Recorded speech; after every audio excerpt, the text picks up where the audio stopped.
ChatGPT is more than just a language model. It can be used to create websites, businesses, and much more. And I would know because I created, built, and sold a business on OpenAI's platform just this year. So in this video, I'm going to explain how you can do the same using ChatGPT and its models. I've structured this video in 3 different parts. The first part of this video will cover the real-world example of the business I created and then sold. The second part of this video will cover how to use ChatGPT and its tools and models to actually build websites, applications, and businesses. And the third and final part will be the technical aspect, which is what this actually looks like behind the scenes, what you have to do in terms of writing the actual code and how to implement it into your own application or website. If at any point you feel stuck or you want more information, I also have 3 useful videos that'll help you.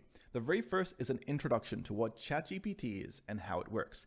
The second is a crash course on using ChatGPT, essentially doing the prompts and getting the outputs that you would like. And the third and final one is the behind the scenes look at the business I created called Enhance UI. All of these videos should have popped up as tooltips up here. Otherwise, they'll also be in the link in the description below. So let's start off with the first part of this video, how ChatGPT is more than just a model for chatting to an AI and how it can be used to solve problems as well as create business opportunities. They've only recently opened up ChatGPT to be available and free for anyone to use, which means you can try it out right now at the link in the description below. But on top of that, they've also made the OpenAI models available for anyone to build out any ideas, whether it's for your own business or even just an idea or a hobby you have. So while OpenAI had this restricted behind a private beta, I was lucky enough to get access to that private beta. These models weren't as refined as ChatGPT is today. You had to play around with lots of parameters to get the outputs you wanted, and there was no nice interface to be able to chat along with it. You can still access that playground. I'll link it in the description below, where you get to play around with a bit of a sandbox of ChatGPT and its models,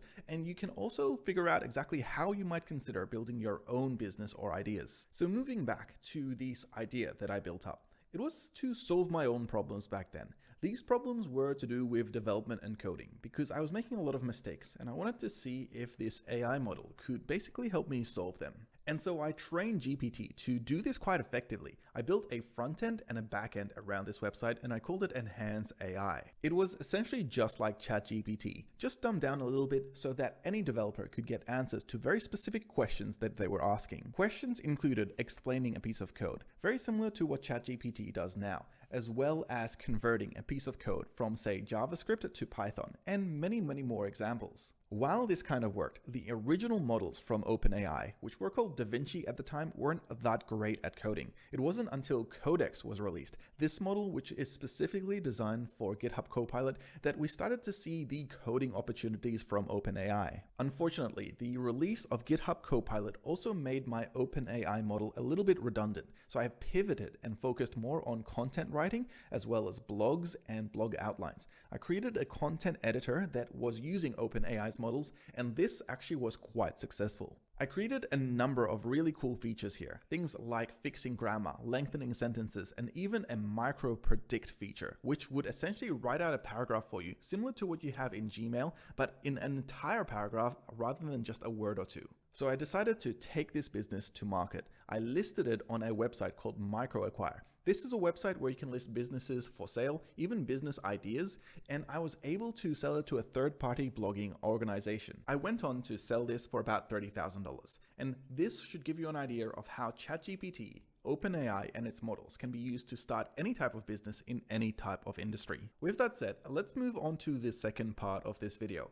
In this part, I want to explain exactly how you yourself can start building and utilizing the OpenAI models, as well as ChatGPT itself in your day-to-day life, as well as to build your own startup, business idea, or much more. I'll do this in 2 parts. The first, we'll have a look at ChatGPT itself to see exactly how you can use it in business and in work, and even just in your personal life. The second part will be having a look at the more advanced models that ChatGPT is based on. Traditionally, you would use ChatGPT to ask questions. Questions like how to build a website. Unfortunately, questions like this don't provide the best results simply because it will only give you a text-based response. If you want to be smarter around your prompts, you'll be able to get much more information.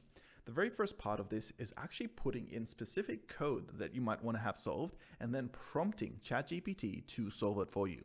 So as an example of that, instead of saying how to build a website, we could say build a website starter template for a page called index.html. For this example, instead of just getting a text-based reply on how to build a website, we'll actually get the code involved in build. It'll look something like this, and you'll be able to simply copy paste the code straight in.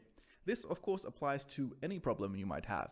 You can ask ChatGPT to essentially write any type of code, whether it's a JavaScript function to complete an event where it tracks your mouse, or some Python code to do some algebra. Of course, not all businesses are developer related. There are certain businesses that might be, say, in recruitment, and it might involve, for example, scanning through lots of resumes.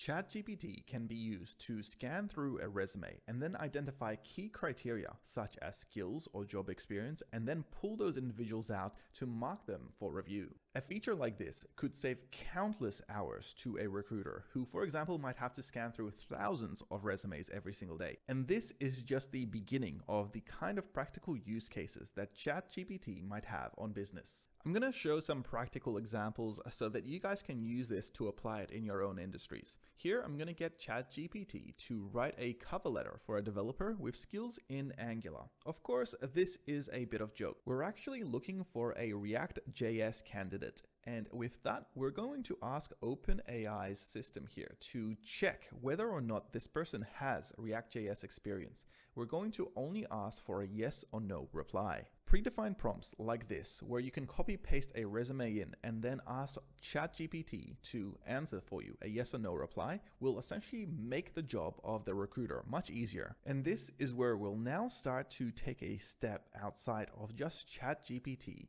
and have a look at OpenAI's other models as well as its playground to really test the boundaries of what's possible in terms of doing things just like this. What you'll need to do is head over to the original OpenAI website by simply removing the chat part of the domain and just going to openai.com. Head over to APIs and then select to log in. If you've created a login with ChatGPT, then you should be able to log in to this interface just fine. Once you've logged in, you'll be taken to this dashboard here, which normally you could go to OpenAI's ChatGPT 3, but in this example, we're going to head over to the quick start tutorials as well as the examples.